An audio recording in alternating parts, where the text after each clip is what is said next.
na ba kamo ni anang giingon sa Biblia nga banhawon ni Ginoong Jesucristo ang mga nahikatulog or nangamatay na?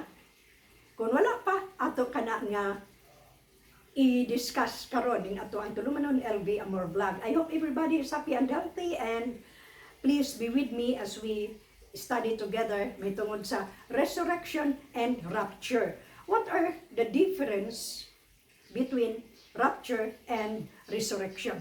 So ani ni kadtong mga tawo nga nangamatay na or nakatulog, nangatulog, ang term ana nga gihatag sa atong Ginoo sa Bible is natulog, no? Asleep. So for those people, loved ones nato, si tatay, si nanay, si lola, si lolo, si auntie, si uncle, ato mga amigo, mga igsuon, manghod, magulang, igagaw nga miuna na kanato nagtuo ni Ginoong Jesucristo nga ilang Diyos ug manluluwas, they are bound to be resurrected, no? Ang nangatulog i-resurrect na siya banhawon. So kano sa kana may tabo, no one knows the day and the hour. We are told to watch and pray. So mag-andam ta kanunay because ang rapture anytime mo abot ka na. So mao ka na mitabo, no? Ang resurrection dili na mahibawaan og kadusa. And so for the living, we who are still alive on that day will be raptured. So ang resurrection for the dead or for those who have fallen asleep, and then the rapture for the living. So ani na, no? When Jesus Christ will come, will descend from heaven, descend meaning manaog, no? Mid-air ra na siya taman, as recorded in 1 Thessalonians 4:16-17. Taman ra siya sa mid-air, sa clouds, no? Iyan ang dadon ang mga kalag ni adtong who have fallen asleep. And then ang ilang mga lawas, banhawon ka na, ma-reunite ka na mid-air, no? Sakmiton sila mid-air. So si Jesus Christ manaog usab, then we will be together with them in the clouds. Kita nga buhi i-rapture usab, no? I-rapture, una sila nga i-resurrect and then i-rapture in a moment, in a twinkling of an eye. Dali lang gina siya kaayo, murag ana lang yun, no? Blink of an eye. Makita ka na sa 1 Corinthians 15 verses 50 to 53. In a moment, in a twinkling of an eye, at the last trump, we will be caught up together with them in the clouds. Clouds sa clouds. Dili pa na mubalik ang atong Ginoo diri sa yuta. Dili pa siya mutunog diri sa earth, no? Mao kana ang rapture.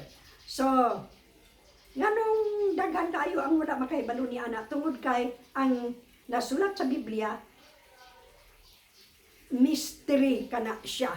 So the rapture is one of the mysteries sa New Testament or sa epistle ni Paul to the churches of Asia Minor. So apil kana siya mystery. There are 7 mysteries. Usa na siya sa mga mystery kanang rapture. So mao kana ang ilhanan, mao kana ang timailhan, ang kalainan between rapture ug resurrection. Rapture for the living, resurrection for those who have fallen asleep. So ang ideya ni ana mao nga kita nga buhi pa kauban sa na-resurrect, bayawon didto pataas, and then Jesus Christ will descend from heaven kauban sa mga souls, ma-reunite didto sa clouds in the air. So our grand reunion, the grand reunion for all believers will be in the air. After that, iyan natang dadon paingon dito sa third heaven. So ang third heaven mo ginayang Pinoy-anan, no? So nganong mahitabo, nganong dunay rapture? Because kita as Christians, as believers, we will be caught up together. O mingon din ang uban, wala may rapture sa Bible. Oy. Wala lang gigamit ni Paul ang word nga rapture, but he was using caught up. Caught up is rapture. Kana bang gikalit lang, gi-snatch, no? Gi-snatch. Murabag, example ni ana, kanang dunay 2 years old nga bata or 4 or 3, nagdulas kadalana sa dalan. And then dunay speeding vehicle nga nagpaingon. So ang parents, sa klawon kanang bata, no? I-snatch. Inana ang rapture. Dali lang yun. Mura lang. Ana, no? So, muna ay mahitabo nga wala gani makahibalo ana kung asa na na maingon tong mga kanahan nga mga Kristohanon nga kusog mamadlong, kusog mabantay sa mga dili maayong buhat, no? So, mao kana ang gitawag og rapture, no? Mahitabo kana kay gisulat kana sa Biblia, wala pa lang na siya ma-fulfill pero hapit na. Kung atong basahon ang Matthew 24, the Olivet Discourse, diha gilantad tanan sa atong Ginoo ang bahin sa rapture, bahin sa 7-year Great Tribulation. Dili mahitabo ang Great Tribulation kung walay rapture.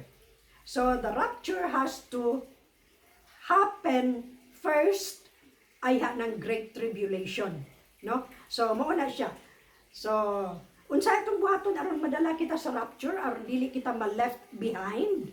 Now let me give you a very simple ABCs of salvation. So ang una, we have to acknowledge, to admit that we are all sinners. I-acknowledge nato na nga, Lord, I am a sinner. Nagkinahanglan ko sa imong kaluwasan, sa imong bugma, mag-repent ko. So repentance, ang involved here, repentance, then admit and accept that we are sinners. After that, believe on the death, burial, and resurrection of Jesus Christ on the cross, that He gave His life for us.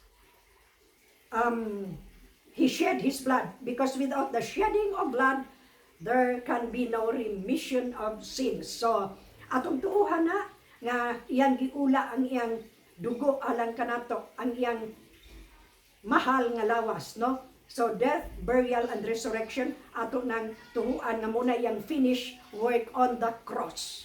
Maula man kana, and then letter C, confess with your mouth that He is Lord and Savior, no? Gikinahanglan kana because mao kanay na sulti sa Biblia. So maula man kana ang simple kayo nga steps how to get saved. Acknowledge our sinful nature, and then muna mag-repent dayon. Dunay kabag-uhan sa atong kinabuhi. Aron kita makatagamtam ni anang rapture, no? So ang karang nga nagtuo ni Ginoong Hesukristo, I'm sure ma-rapture gina. So after sa rapture, wala na Christians nga mahabilin dire, mauna nga lain na sad nga era kana pohon, no? So kita ana i-rapture na with those who are dead in Christ will be reunited in the air, and then musaka na kita sa langit to live in the mansions that He prepared for us. Mao kanang giingon ni Jesus Christ nga, in my Father's house are many mansions. I go to prepare a place for you, and if I go and prepare a place for you, then I will receive you unto myself. So iyatang dawaton dito, that where He is, there adto punta. Where I am, there you may be also. Wala mag-ingon ang Ginoo nga, kung asa mo, adto pug ko. Ang iyang giingon, kung asa ko, adto mo. So we have to follow Him. So, dili kay nato ni mataas, no, kay bawo ko nga daghan day mga tao nga pulan maminaw kung taas ang atong discussion. Pero mao lang kana, ang resurrection is for the dead, ang rapture for the living. Caught up. By the way, rapture is from the Latin Vulgate word rapturo. Rapturo came from the Greek word harpazo. Harpazo, or other pastors pronounced it as harpacho, no? So, harpacho or harpazo, Latin Vulgate, rapturo, English term rapture. But Paul prefer to use cut up. Gidagit sa Binisaya pa, saklaw, no? So, mao man kanang akong sharing karon, the difference between rapture and resurrection. So, have a good and godly day, everyone, and please remember Jesus Christ died for you and me. So, have faith. For by grace, we are saved through faith, not works, lest anyone should boast. It is a gift. Gift. Na kay gift man dawaton, no? Kay dili na to na dawaton, dili ka na gift. So, ang atong salvation nagsumikad dihang dapita, grasya, faith without works. So, I hope naka-learn kita something today.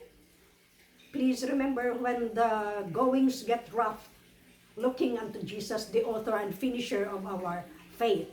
So, please like this video and subscribe. Kana lang, no? From your tita, from your nanay, from your tita, from your ate Lu here. So, this is LV Amor signing off. Bye-bye hangtod sa sunod.